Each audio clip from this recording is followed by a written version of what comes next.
Daylighting and acoustics.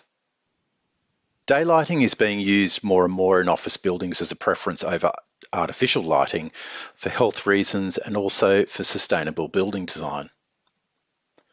Daylighting is achieved with lower partition heights, interior light shelves at the perimeter of the building, and interior glazing or glazed walls between offices located on the perimeter of the building to central areas which are usually open plan areas.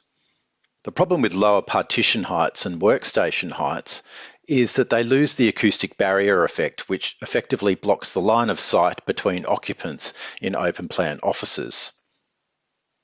Light shelves located at the perimeter of the building are often hard and reflective acoustically, and they increase the possibility of harmful late sound reflections within buildings which cause distractions to occupants.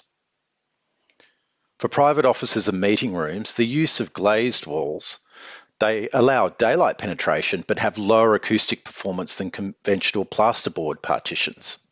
They are usually much more expensive than these traditional partitions as well.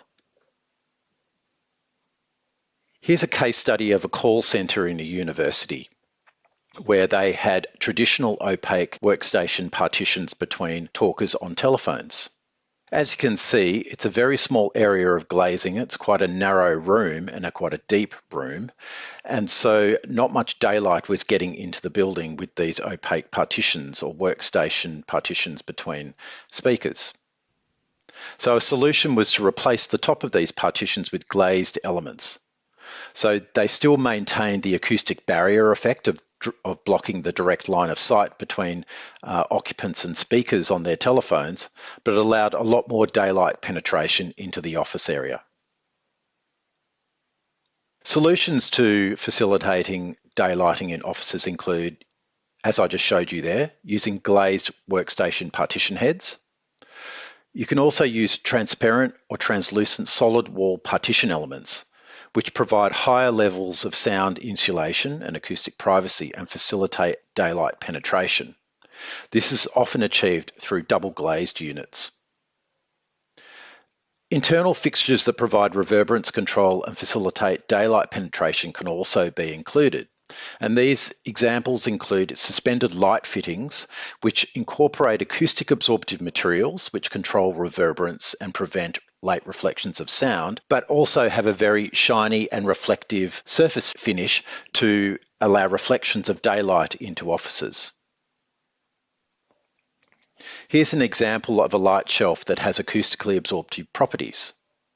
On the left, you can see that it's shiny and reflective, so it provides the light reflectance necessary to project light into the office building. But if you look up close with this material, there's actually a micro-perforated material which provides acoustic absorption. This is another example of a micro-perforated material that is used in an office lobby. On the right-hand side here, you can see an up-close view of the material, which is called Barosol microsorber, and is a micro-perforated foil, which provides acoustically absorptive properties, but also diffuses the light evenly across an area inside the building. In this building on the left-hand side here, it's an office foyer which has a glazed roof. Without this Barosol material, the light would be very harsh and have focused hotspots within the office foyer.